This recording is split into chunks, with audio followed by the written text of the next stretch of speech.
আজি মহাপুৰুষ শ্ৰী শ্ৰী মাধৱদেৱৰ পবিত্ৰ তিৰুভাৱ তিথি। হৰিনামেৰে মুখৰিত ৰাজ্যৰ চৌদিশ, গুৰু বন্দনাৰে মুখৰিত ৰাজ্যৰ সত্ৰ নামঘৰ, ৰাজ্যৰ বিভিন্ন স্থানত নাম প্ৰসংগৰ আয়োজন। আজি মহাপুৰুষ শ্ৰী শ্ৰী মাধৱদেৱৰ তিৰুভাৱ তিথি উপলক্ষে পুৱাৰ পৰা সত্ৰ নামঘৰত ভক্তৰ ভিৰ দেখিবলৈ পোৱা গৈছে। গুৰুজনাই নিজ হাতে প্ৰতিষ্ঠা কৰি থৈ যোৱা তিয়কৰ ঐতিহাসিক ঢেকীয়াখোৱা বৰনামঘৰত পুৱাৰে পৰা হাজাৰ হাজাৰ ভক্তৰ আগমন। পৰিয়ালৰ মংগল কামনাৰে এই পবিত্ৰ দিনটোত ভগৱানৰ চৰণত সেৱা ল'বৰ বাবেই অসমৰ বিভিন্ন প্ৰান্তৰ পৰা ভক্তগণৰ আগমন ঘটিছে ঢেকীয়াখোৱা বৰনামঘৰলৈ। শ্ৰী শ্ৰী মাধৱদেৱৰ তিৰুভাৱ তিথিৰ দিনটোতেই শিৱসাগৰৰ মাৰোৱাৰী সমাজে দেখুৱালে সম্প্ৰীতিৰ অন্যান্য নিদৰ্শন। মাৰোৱাৰী সমাজে আঁকোৱালি ল'লে গুৰু দুজনাৰ আধ্যাত্মিক চিন্তা চেতনাক।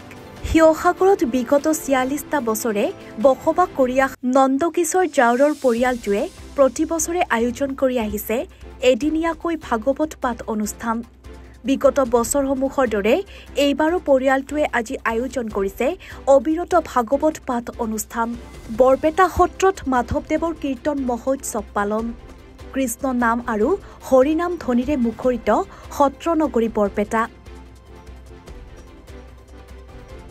জগতগুৰু শ্ৰীমন্ত শংকৰদেৱৰ প্ৰিয় শিষ্য মহাপুৰুষ মাধৱদেৱ স্থাপিত ঐতিহ্যমণ্ডিত বৰপেটা সত্ৰত আজি মহা সমাৰোহেৰে পালন কৰা হয় মাধৱদেৱ গুৰুজনাৰ তিৰুভাৱ তিথি। বৰপেটা সত্ৰত মাধৱদেৱৰ তিৰুভাৱ তিথি কীৰ্তন মহোৎসৱ হিচাপে পালন কৰা হয়। কীৰ্তন মহোৎসৱ উপলক্ষে বৰপেটা সত্ৰত আজি অগণন ভক্ত বৈষ্ণৱৰ সমাগম হয়। গুৰুজনাৰ প্ৰতি সেৱা জনোৱাৰ বাবে পুৱাৰে পৰাই সত্ৰত ভিৰ কৰে ভক্তসকলে। পুৱাৰ পৰাই আজি সত্ৰত অনুষ্ঠিত হয় নাম প্ৰসংগ। কৃষ্ণনাম ধ্বনিৰ ৰসেৰে মুখৰিত হৈ পৰে সত্ৰ নগৰী বৰপেটা।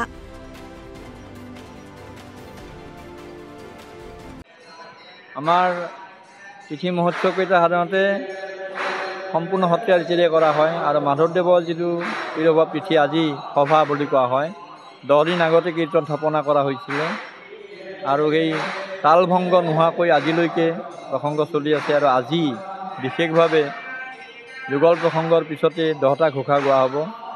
তাৰ আগে আগে মাধৱ মাধৱ নাম বচনত উচ্চৰয়, মাধৱ মাধৱ হৃদয়ত, এই ঘোষাটো গোৱা হয় মাধৱদেৱৰ তিৰুভাৱ তিথিত। আৰু তাৰপিছত 10টা ঘোষা গোৱা হ'ব। ঘোষা গোৱাৰ পাছত প্ৰসংগ শেষ হ'ব। কিন্তু প্ৰসংগ শেষ হ'লে তাৰ পাছত এটা অনুষ্ঠান আছে, এইটো হৈছে ভোজন ব্যৱহাৰ। আৰু মণিকূটৰ পৰা গায়ন বায়নে গোপ বালক কৃষ্ণ বলভদ্ৰ সমন্বিতে গোপ বালকসকলক মণিকূটৰ পৰা উলিয়াই আনিব।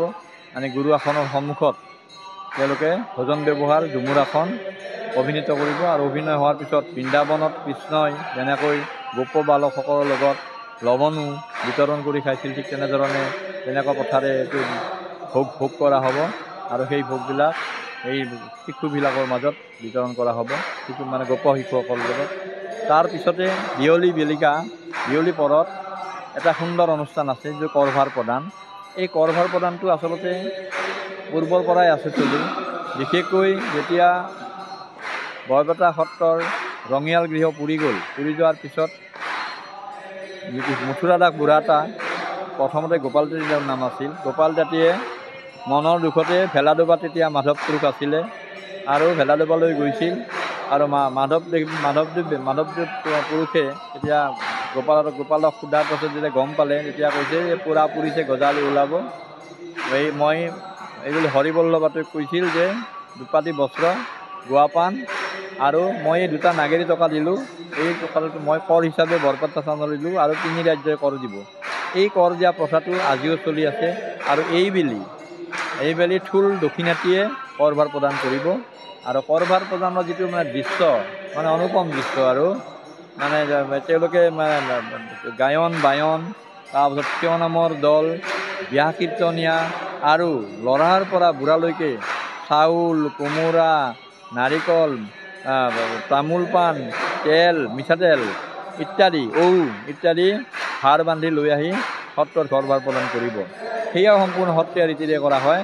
আৰু কৰভাৰ প্ৰদান কৰি বুঢ়া সত্ৰীয়াৰ আশীৰ্বাদ ল'ব আৰু তাৰপিছত সন্ধিয়া ৰাতি নিশাৰ ভাগত গায়ন বায়নৰ সেৱাৰ কীৰ্তন আছে সেৱাৰ কীৰ্তনৰ পিছত আৰম্ভ হ'ব পাৰিজাতহৰণ যিখন ভাওনা মহাপুৰুষ শংকৰদেৱৰ পাৰিজাতহৰণ ভাওনা কৰা হ'ব তাৰপাছত ধেমালি বজাব থৌনি ঘটা মাৰিব থৌনি ঘটা মাৰি মানে কীৰ্তন 10 দিনীয়া কীৰ্তন মহোৎসৱৰ সামৰণি পৰিব ব্যুৰো ৰিপৰ্ট এনি ভাৰত 24